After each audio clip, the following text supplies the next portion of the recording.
maintenant, je donne la parole au représentant. Now, I'll give the floor to the legal representatives of the victims for their submissions on the merits. You have the floor. Thank you, Madam President. Our presentation shall be in two parts. I will start with my presentation, and my colleague Andres will conclude later on.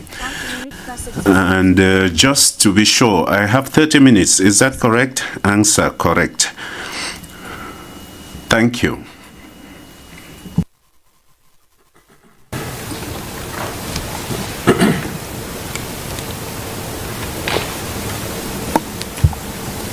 Madam President, Your Honors, we speak today on behalf of thousands of victims and surviving families who suffer immeasurable harm under the so-called anti-drug campaign conducted during the administration of the suspect, former President Rodrigo Roa Duterte.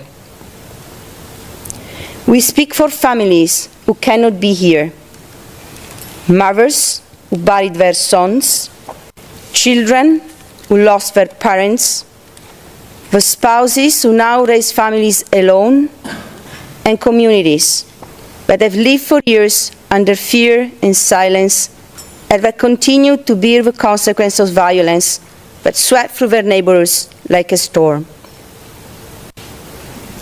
These victims appear today before you not as mere statistics or distant figures or images in report as pictured yesterday by the defense, but as human beings whose rights under the Rome Statute have been violated in the most profound ways. These proceedings relate to what has been labeled the Duterte's war on drugs and Duterte's bloody war on drugs. However, the campaign, as I will refer to it during my presentation, was less about combating the drug trade itself and more about policing poverty and social inequality. As the evidence on the record unequivocally shows, individuals targeted by Mr. Duterte anti-drug operations overwhelmingly came from impoverished communities where social mobility is limited and opportunities are scarce. Drug use, particularly methamphetamine, locally known as shabu, is often more prevalent in such low-income settings where people may turn to substances as a coping mechanism for their harsh living conditions. In these communities, structural conditions, including the absence of adequate mental health services, limited access to quality education, scarce employment opportunities, and the chronic stress associated with poverty, create an environment in which substance use is more likely to emerge. Therefore, patterns of drug use do not arise in a vacuum. They reflect deeper systemic inequalities and long-standing patterns of socio-economic marginalization. The campaign disproportionately affected the poor and marginalized, especially in urban informal settlements marked by high levels of poverty. While the rhetoric of war focused on eradicating drug dealers and users, it was the most vulnerable members of society, those with the least power and resources, were caught in the crossfire.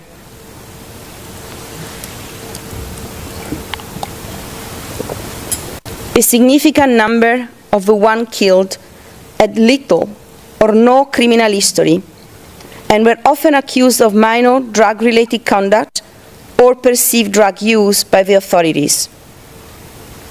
These were people living in poverty, were treated as expendable by a system that failed to prioritize their protection and to address the structural conditions underlying their struggles. Rather than addressing the root causes of drug addiction, such as poverty, lack of education, unemployment, and inequality, the Duterte administration framed the issue as a criminal one, focusing on punitive enforcement over social responses. Mr. Duterte's response was a selective, violent crackdown of the most vulnerable, recasting conditions of marginalizations as grounds for criminal targeting, rather as manifestations of social injustice. Framed on its face as a campaign against illegal drugs, it in reality reflected broader social political dynamics, including the targeting of marginalized communities, the use of state violence, and the deflection of attention from deeper structural problems.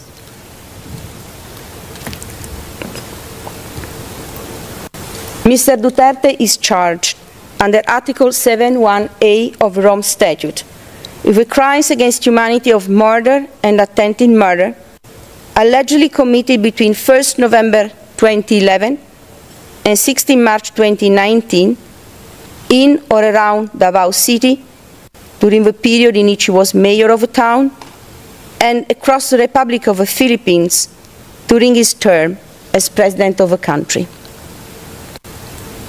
The prosecution presented ample evidence showing that each of the contextual elements of crimes against humanity is satisfied at the required threshold for confirming the charges. During the period covered by the charges, the Davao Death Squad and the national network created by Mr. Duterte to commit the crimes carried out an attack against the civilian population within the meaning of Article 7(2)(a) of the statute, as reflected in a course of conduct involving the commission of multiple murders and attempted murders. The victims' accounts of events corroborate the prosecution evidence and show that the crimes they suffered were not spontaneous or isolated acts of violence, but rather a planned, directed, and organized attack against them. The attack was massive, carried out collectively with considerable seriousness, and directed against a multiplicity of civilians. The victims were all civilians. The repeated lethal operations were conducted in residential and other civilian settings. As already indicated, the victims largely came from marginalized communities, were suspected by the authorities' involvement in criminal, often drug-related activities, and together with their families, they were targeted in their homes and neighborhoods. The attack was widespread and systematic, and we refer, Your Honor, to Annex D and E of the prosecution pre-trial brief. The attack was widespread because of its large-scale nature and the number of victims. In this regard, the number of victims affected by the events within the charges is one of the most relevant factors to be taken into consideration for the purpose of determining under the chapeau of Article 7(1) of the statute whether the attack was widespread or systematic. The broad geographical spread of the victimization, combined with a significant number of victims, confirm the wide scope of the attack. As the prosecution has made clear yesterday and today, the instances of murders and attempted murders in the document containing the charges and in the pre-trial brief are simply illustrative of a much broader pattern of victimization. In fact, the actual scale of victimization extends well beyond the 49 incidents affecting 78 victims presented by the prosecution. The prosecution itself referred to thousands of civilians murdered. And we recall here the content of paragraph 73 of the prosecution pre-trial brief, as well as the remarks by Ms. Croft just 15-20 minutes ago. As reported by Human Rights Watch, in a report published in 2022. Since 2016, the Philippine police have admitted its involvement in the death of more than 6,200 people in drug raids across the country. In a 2020 report, the United Nations Office of the High Commissioner for Human Rights reported 8,663 deaths occurred in the drug war. The Human Rights Commission of the Philippines and domestic human rights group report death tolls that are 2 to 3 times higher than the UN figure.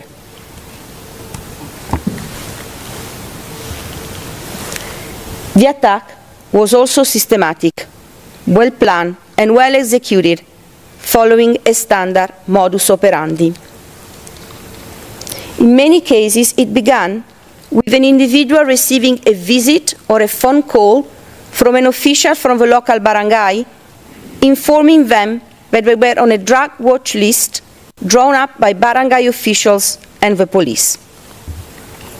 In practice, these visits function less as warnings than as a means of confirming the identity and whereabouts of the intended target. As one victim reported, I quote, "A barangay official told my husband to surrender to the police because he was on the watch list as a drug user. He had given up drug use months earlier, so did not go. 2 weeks later, 3 armed masked men wearing bulletproof vests arrived at our home in Manila and handcuffed him. I could hear my husband begging for his life from outside the room. We were crying, and the other armed men threatened to kill us as well. Moments later, my husband was shot dead." End of quote. Survivors, relatives, and neighbors consistently recount that armed men typically work in groups of 2, 4, or a dozen. They wore either police uniform or civilian clothes, often all black, with their face concealed by balaclava-style headgear, masks, baseball caps, or helmets. They carried handguns. As one victim explained, and I quote,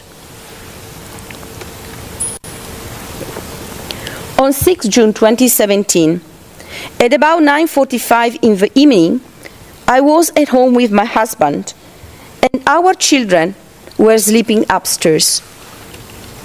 4 unidentified men wearing helmets and bonnets arrived at home looking for my husband. They broke down the front door. I started begging them to spare the life of my husband. The men pushed me away. My husband was shot in the chest and fell face down. While lying face down, he was shot 5 more times in the nape and head. The children woke up terrified because of the gunshots." End of quote. Attackers frequently traveled by motorcycle, typically with 2 individuals on a single bike.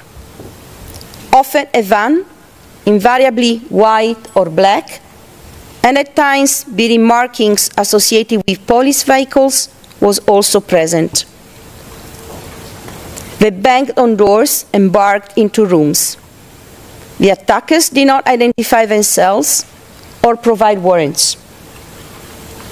Family members report hearing beatings and their loved ones begging for their lives.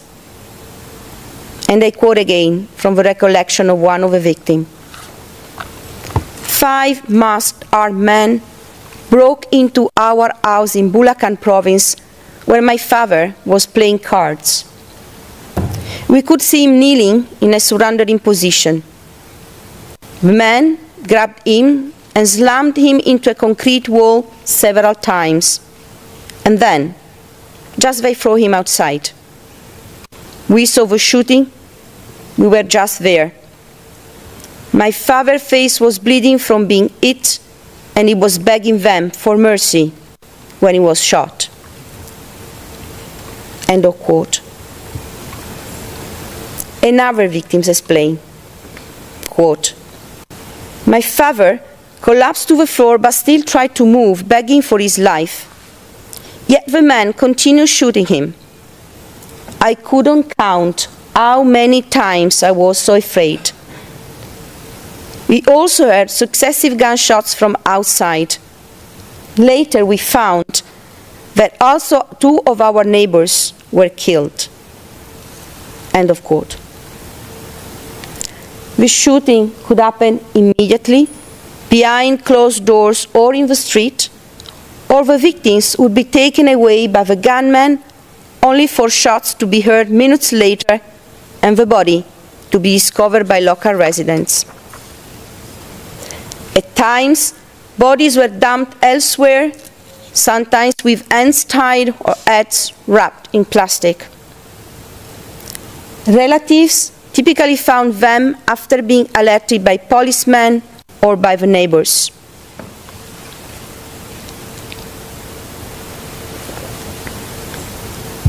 A victim recalled, quote, 6 masked armed men broke into the house where a small group, including several teenagers, were watching television. The men arrested and beat 2 young boys they believed were drug suspects and then took them away on motorcycles.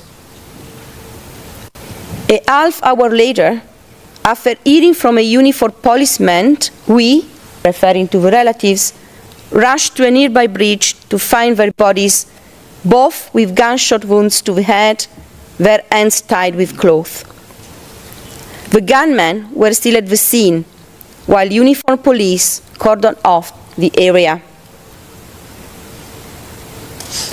Another victim recounted, quote, a week after his brother was killed, 10 police officers, some in civilian clothes, arrested my other son and took him to the local barangay office. That evening, masked armed men abducted him from the barangay office. Shortly afterwards, his body was found under a bridge a block away. When we found him, we saw that his entire head had been wrapped in packing tape and his hands had been tied behind his back. He had been shot execution style through the mouth. End of quote. And another one, quote, the body seemed like it was just thrown out. The nails were removed, one eyeball was missing, stuffed by cotton. End of quote. Relatives and witnesses often saw uniformed police in the immediate surroundings of the incident securing the perimeter. Special crime scene investigators typically arrived within minutes. In numerous cases, an unregistered 38 or 45 caliber gun and a packet of shabu were found placed beside the body. And instead of fleeing from the police, the gunman would mingle with them. As one of the victims described, I quote, on 7 June 2018 in the morning, I was at home when I saw my son coming back from his work on the opposite side of the street. Suddenly, I saw 8 policemen, 3 in uniform and 3 in civilian clothes. 2 of them crossed the street. They took my son and banged his head against the wall. They accused him of selling shabu. He denied. He was then taken to the door of the house. He was shouting, "Mama, help me!" I took a piece of wood and hit one policeman. Suddenly, one policeman pointed the gun against my son. He shot twice, at the head and at the chest. While in shock, I saw one police officer placing 4 packets of shabu and a gun around the body of my son. End of quote. The same account of another victim who simply recalled, after the shooting of my son, who was only 19, uniformed police showed me his body in the house and a 45 caliber handgun next to his body. I told them that my son could not afford and did not possess a gun, and therefore could not possibly have attempted to shoot at the police. I said he cannot even pay the rent. His sister paid the rent for him. End of quote. On occasions, victims were still alive when found by the relatives and taken to the hospital, where they later succumbed to their injuries.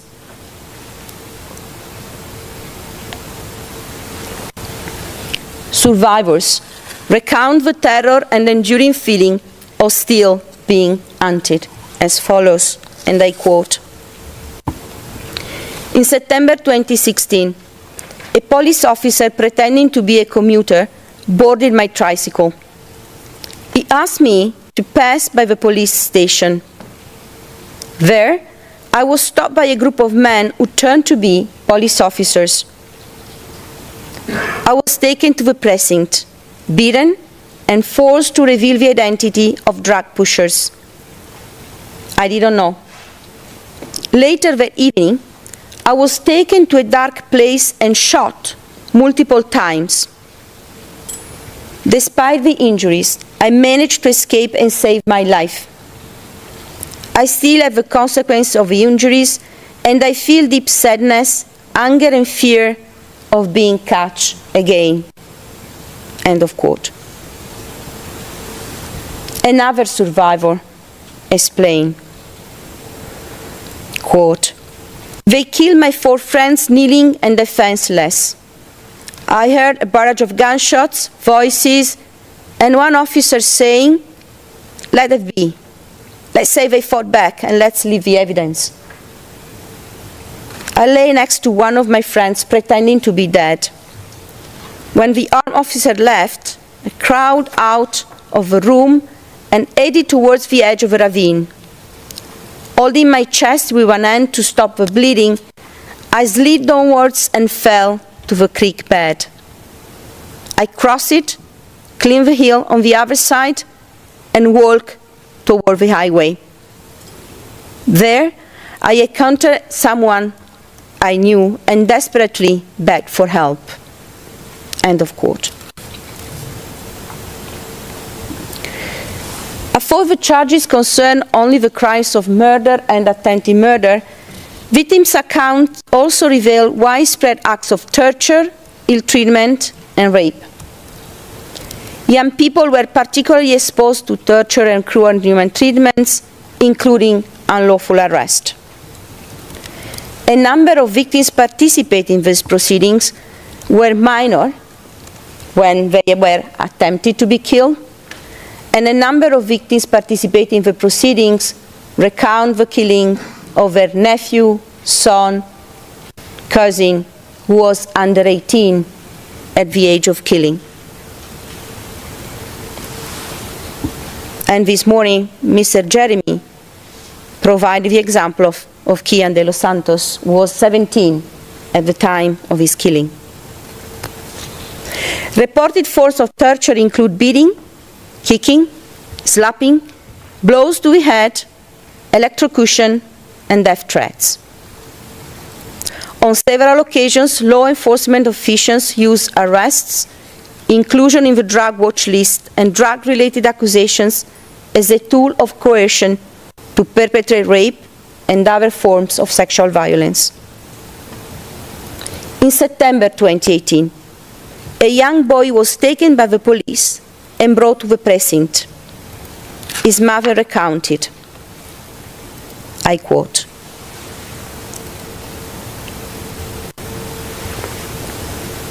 "At the precinct, he was repeatedly coerced into confessing a crime he was accused of. If you don't admit, your life will be the price," they threatened him.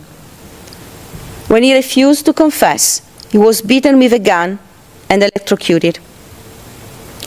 On the night of 16 September 2018, between 9 and 10, I received a phone call from my cousin urging me to go in a certain location in Manila. What I saw was a nightmare. My son had been discarded like an animal, his lifeless body lying on the boulevard, abandoned like a fish by the roadside.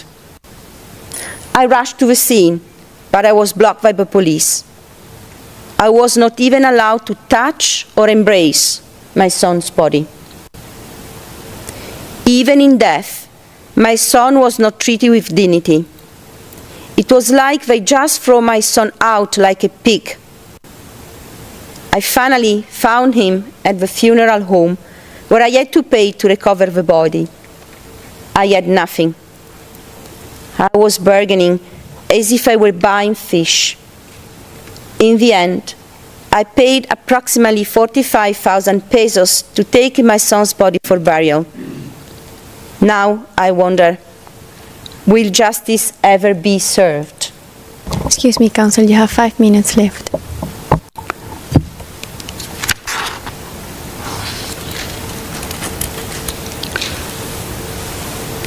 Official police reports of these incidents invariably invoked self-defense to justify the killings, despite eyewitness accounts that portray the killings as cold-blooded murders of unarmed individuals.